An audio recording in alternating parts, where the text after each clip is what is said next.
بسم اللہ الرحمن الرحیم۔ سورۃ الکہفی، سورہ کہف مکے میں نازل ہوئی۔ اس میں 110 آیتیں اور 12 رکوع ہیں۔ سورہ کہف کی خصوصیات اور فضائل۔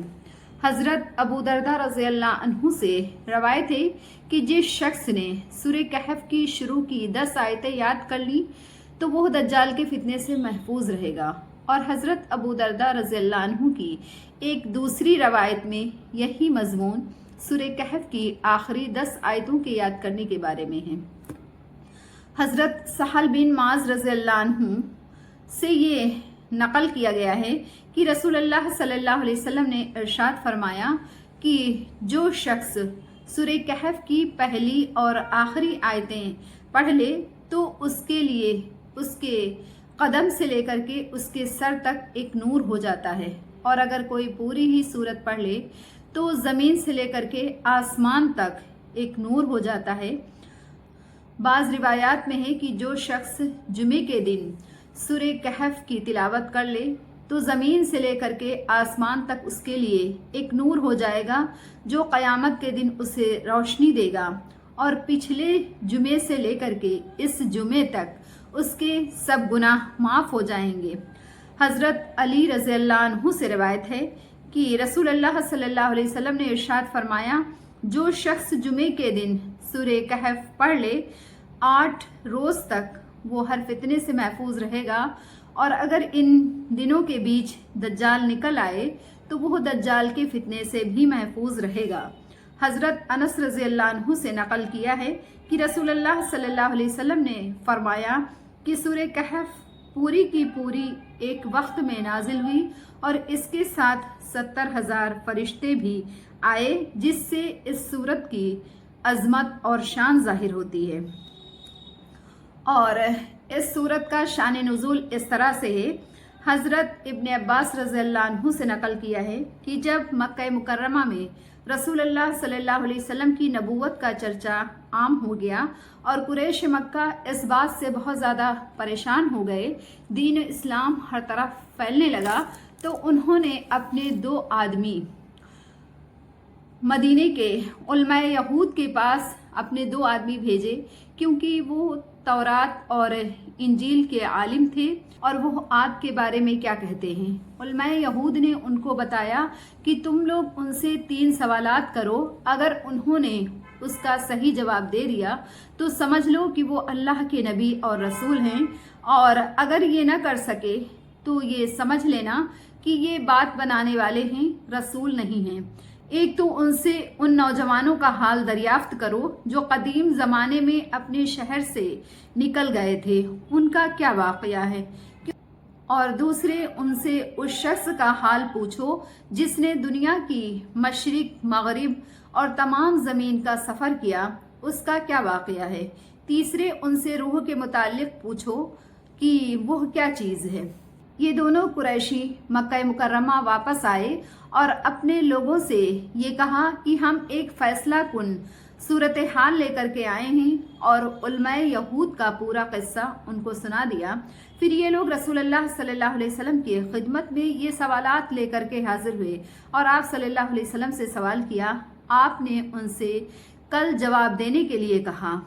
مگر آپ صلی اللہ علیہ وسلم انشاءاللہ کہنا بھول گئے تھے۔ یہ لوگ لوٹ گئے اور رسول اللہ صلی اللہ علیہ وسلم وحی کے انتظار میں رہے کہ ان سوالات کا جواب وحی کے ذریعے سے ان کو بتا دیا جائے گا، مگر وعدے کے مطابق اگلے دن بھی نہ جبریل امین آئے نہ ہی کوئی وحی آئی، بلکہ 15 دن اسی حال میں گزر گئے کہ نہ جبریل امین آئے اور نہ ہی کوئی وحی نازل ہوئی۔ قریش مکہ نے آپ صلی اللہ علیہ وسلم کا مذاق اڑانا شروع کر دیا، اور رسول اللہ صلی اللہ علیہ وسلم کو ان کی اس بات سے سخت رنج اور صدمہ پہنچا۔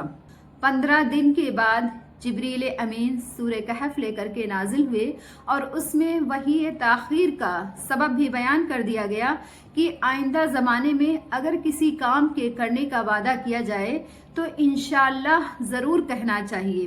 اس واقعے میں چونکہ ایسا نہ ہوا، آپ صلی اللہ علیہ وسلم انشاءاللہ کہنا بھول گئے، اس لیے وقت پر وحی نہیں نازل ہوئی۔ اس لیے اس پر تنبیہ کرنے کے لیے وحی میں تاخیر ہوئی۔ اس صورت میں ان نوجوانوں کا پورا واقعہ بیان کر دیا گیا جو قدیم زمانے میں اپنے شہر سے نکل گئے تھے، جن کو اصحاب کہف کہا جاتا ہے، اور مشرق اور مغرب کے سفر کرنے والے ذی القرنین کے واقعے کا بھی تفصیل کے ساتھ بیان آ گیا، اور روح کے سوال کا جواب بھی دیا گیا، مگر تفصیل سے روح کے سوال کا جواب سورہ بنی اسرائیل میں دیا گیا ہے، اسی لیے سورہ کہف کو سورہ بنی اسرائیل کے بعد رکھا گیا ہے۔ بسم اللہ الرحمن الرحیم،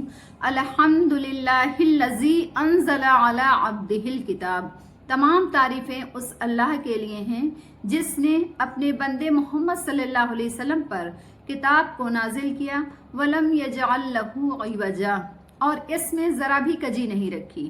قَيِّمًا لِيُنذِرَ بَأْسًا شَدِيدًا مِّن لَّدُنْهُ، ٹھیک اتاری تاکہ وہ ڈر سنا دے ایک آفت کا اللہ تعالیٰ کی طرف سے، وَيُبَشِّرَ الْمُؤْمِنِينَ الَّذِينَ، اور ایمان والوں کو خوشخبری سنا دے، الَّذِينَ يَعْمَلُونَ الصَّالِحَاتِ، جو نیکیاں کرتے ہیں، أَنَّ لَهُمْ أَجْرًا حَسَنًا، کہ ان کے لیے اچھا بدلہ ہے، ماکثین فیہا ابدا، اور وہ اس میں ہمیشہ ہمیش رہیں گے، وَيُنذِرَ الَّذِينَ قَالُوا اتَّخَذَ اللَّهُ وَلَدًا، اور ڈر سنا دے ان کو جو یہ کہتے ہیں کہ اللہ کے بیٹا ہے، ما لہم بہ من علم، ان کو اس بات کی کچھ بھی خبر نہیں ہے، ولا لآبائہم، اور نہ ہی ان کے باپ دادوں کو اس بات کی خبر ہے، کبرت کلمۃ تخرج من افواہہم، کیا ہی بڑی بات ان کے منہ سے نکلتی ہے، ان یقولون الا کذبا، وہ صرف جھوٹ بات کہتے ہیں، فلعلک باخع نفسک علی آثارہم، کہیں آپ اپنی جان گھونٹ ڈالیں گے، اپنی جان دے دیں گے ان کے پیچھے، ان لم یؤمنوا، اگر وہ ایمان نہ لائیں، بہذا الحدیث، اس بات پر اگر وہ اس قرآن پر ایمان نہ لائیں تو آپ ان کے پیچھے اپنی جان ہی دے دیں گے، اسفا، پچھتا پچھتا کر کے، انا جعلنا ما علی الارض، ہم نے بنایا ہے جو کچھ زمین پر ہے، زینۃ لہا، اس کی رونق بنا دی ہے، اس کی رونق بنایا ہے جو کچھ زمین پر ہے، لنبلوہم، تاکہ ہم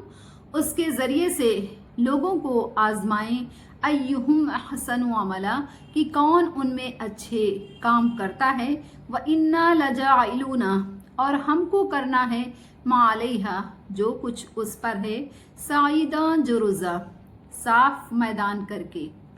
الحمدللہ الذی، یعنی تمام تعریفیں اس اللہ کے لیے ہیں جس نے اپنے خاص بندے محمد صلی اللہ علیہ وسلم پر قرآن کریم کو نازل کیا، اور اس کتاب میں کسی قسم کی کوئی کمی نہیں رکھی، کوئی کجی نہیں رکھی، نہ ہی معنوی اعتبار سے اور نہ ہی لفظی اعتبار سے، نہ ہی لفظی اعتبار سے کہ اس میں کسی قسم کی کوئی فصاحت اور بلاغت کی کچھ کمی ہو، اور نہ ہی معنوی اعتبار سے کہ اس کا کوئی بھی حکم شریعت کے خلاف ہو، تو کسی طرح کی اللہ تعالیٰ نے قرآن مجید میں کمی نہیں رکھی۔ قرآن مجید کو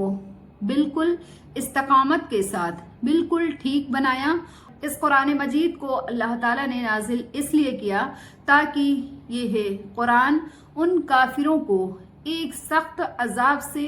جو اللہ تعالیٰ کی طرف سے ان کو آخرت میں ہوگا ان کو ڈرائے، اور اہل ایمان کو، جو لوگ ایمان لائے ہیں،